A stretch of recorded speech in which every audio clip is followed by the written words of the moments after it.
It's time for a second date update this morning. So let me just break it down. I got to get Eric on. He's in Palms. He's on the line right now. But so he sends us this email and he says, okay, I met her while we were stuck at the Delta terminal at LAX. And you remember the computer issues all over the news? Like Delta had a real crisis, right? So that's when this happened. And a few hours after, he says, watching her, he went up to her and started to talk to her. So he was checking her out. He said, I got her number, asked her out. We were both back in LA. We had an incredible first date. And then after the date, she blocked me. I mean, that's not good. If it were me, I would not want to know why. But Eric is here to find out. So, Eric, good morning. And thank you for reaching out and trusting us to get to the bottom of this. I'm curious about when you're at the airport, right? And you see her, what struck you about her and how long did you, quote, watch her before you went up to her? What struck me, she has just the most gorgeous face, beautiful hair. And it was a few hours. I didn't think I was going to be there long enough to talk to her. And then as we sat there forever, I went and talked to her. And what did you say? What's the first thing you said when you approached her? I just said, hi, you look gorgeous, and I'd love to chat with you. I was just pretty straightforward. See, how would that go over, Sisney, Tanya, if you say, hi, you look gorgeous? I feel like that's, I don't know, it's a little straightforward. I love it. But also, like, at that point, you've been delayed for 6 hours. It's your survival mode. Yeah, exactly. I would want to hear anything nice at that moment. So what did she say after you said that? She just goes, oh, thank you. And I go, so how long have you been here? And I started to try to make some conversation. Yeah. And was it smooth and comfortable? I felt a little nervous, but I think it went well because then we exchanged numbers. You know, I asked her to see her again when we got back, outside of LA. Okay, then you went out and you said it was an amazing first date. Just give us the short story of the date.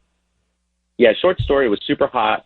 So we went to Venice Beach to be near the water, and we got something to eat at Big Tree and just kind of walked up and down the boardwalk. I had a super good time. We're laughing a lot. I hadn't been to Venice Beach in a while. So, we were just hanging out. And so what happened then afterwards, she had plans that night. So I took her home. Next day I texted her and no response. So I don't know. I don't know if I'm blocked or, is she just ignoring me because it's still blue? So wait, so you don't, we thought you were blocked. You don't know if you're blocked? No, I don't know if I'm blocked because it's blue. Well, you could be. I don't know if it's been red or not. I could be. It's just she hasn't responded at all. So I don't know. How did you, I guess we're curious to know the last few minutes of the date. How did you leave it? What did you say? So I just said, I'll text you. And she said, she smiled at me and she's like, you better, right? A little knowing, little well, wink. that's flirtatious. Oh, 100%. And, but we didn't kiss because it was like a little hot and I just didn't feel like that vibe was there yet. You can't kiss in the heat? Is it climate dependent? I kind of get it. You're like sweaty. Really? I would want to kiss in the heat. Like, right? You're already warm. So that's exactly, you're exactly right. I've been replaying it like 100 times in my head. I just don't know why she's not. Well, we're going to, let's, hold on one second. We'll get to the bottom of it. Krista is her name, right? Yes. Okay. It's got to be 104 degrees in some places, so I guess you can't kiss if it's going to be that hot. If you're fine with it. Have you ever heard of that? It's too hot to kiss? I kind of get it, though. And why? I don't know. I hate when I'm like sweaty and then I go to hug somebody and if they touch my back and I'm sweaty, I feel so hug, bad. Kiss. Like, yeah, and if it's somebody that you want to kiss, but you will kiss them if it's freezing, sweaty, pimply, like you'll do it all. Pimply, I don't know. Yeah, I draw the line there. Whatever. Let's come back. So we're in the middle of a second date update, if you want to hear this. Eric is on the line. He met Krista at LAX during the Delta computer meltdown crisis that was all over the news. He watched her for a while, then he went up and said, "You're gorgeous, I love your hair," or something like that. Watch her for a while. That's a bit weird, but fine. He was taken by her. Mm-hmm. So he goes up and he meets her and they exchange numbers. They go out on a date and he said it was a great date. And then afterwards, she won't respond. So he thinks she's blocked him or clearly blowing him off. So what happened? Why is she blowing him off? That's what we're going to find out. She's on the phone. So, Eric, we're going to jump into this fast. Be very, very quiet. We're going to talk to Krista now and see what we can find out, okay? Okay. Krista, good morning. Thank you so much for coming on the air. It's Ryan, Sisney, and Tanya. Hi. Hey. Hi. So we're calling about. Did you take a trip recently somewhere? Did you go to the airport a few weeks ago? Yes. Where'd you go? London. Oh. Wow. And I got stuck in. I got stuck in the airport. And you met a guy named Eric, I believe, in the airport? Yeah. And we met at the airport, and we were. Well, actually, I was going to London but it was forever. But we were stuck there, and it felt like we were never going to leave. And then we just started talking, and he was cool. And so did you guys go out on a date? We ended up, we went out a day date, and we went out to Venice Beach. It was a nice time. Yeah, he was cool. How did it end, that date? Cool guy, Venice Beach, all sounds good. Yeah, vibes are high. So he actually dropped me off at my apartment, and he said he would text me, and I'm like, okay, cool. And then the funny part happened for me. His license plate, this makes my friends laugh, and it gets everybody laughing all the time. But his license plate, when he drove off, it said Big Pickle on it.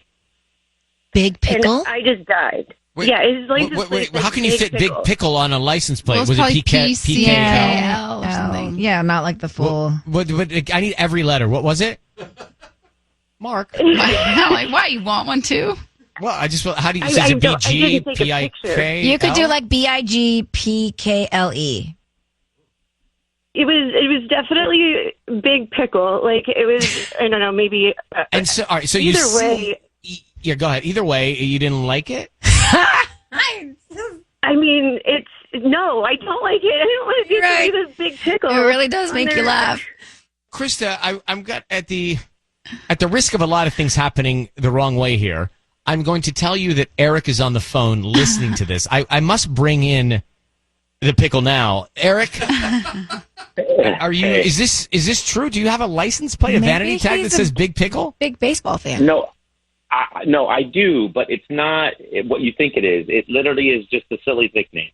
But wait, what did you think people would think when you put Big Pickle on your license plate? I mean, I know it's a long story. I've had it for a long time. I've had the car for a while, and look, I played baseball in high school, and that's what people started calling me. So it doesn't mean what you might think it might mean. Why did they call you that? It's just that? a nickname.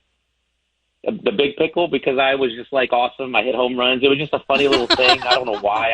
I love. So you couldn't get Humble on the back? You couldn't get Big Humble? It just Big Pickle. Well, that's not my nickname. So it was the Big Pickle. But so okay, this is the best second date update I think we've ever done. Eric, do you understand why that might be off-putting to someone to read that? I could see that. I've never had anybody literally ghost me because of the license plate. They usually ask me about it. So wait, they ask you about your baseball playing? Well, they ask me about the license plate, and I'll tell them the story because then they usually think it's funny. Well, Krista, you're hearing Eric. Nice guy. You liked him. Then you see this pickle license plate. Is it something that you can get past, or is it just the ick? Yeah, I truly don't really care what it means, and I can't date somebody that has a license plate that says Big Pickle. And I have to think, if you want to seriously date someone, I suggest that you change it immediately. To what? Just normal random letters and numbers.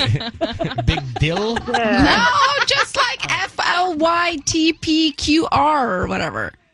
Sorry, what's that spell? Nothing. I don't know. I was just putting. Just the randomized.